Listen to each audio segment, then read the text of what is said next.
नमस्कार दर्शक बंधु मु शिव प्रसाद टेच इन ओडिया चैनल को आपण मानक स्वागत। कौन रही आज पाणीपाग खबर आसतु से विषय जानिबा।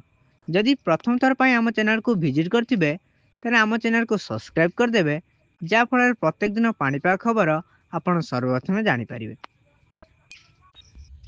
पाणीपाग नहीं बड़ अपडेट। राज्य में आहरी 4 दिन प्रबल वर्षा हेबार संभावना अछि। आसंता कालिठू पुणी बढ़िबो वर्षार परिमाण।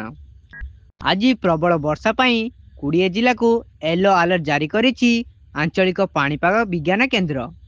विशेषकर उपकूल उत्तर और पश्चिम समेत आभ्यंतरीण ओडिशा रे वर्षा हेब।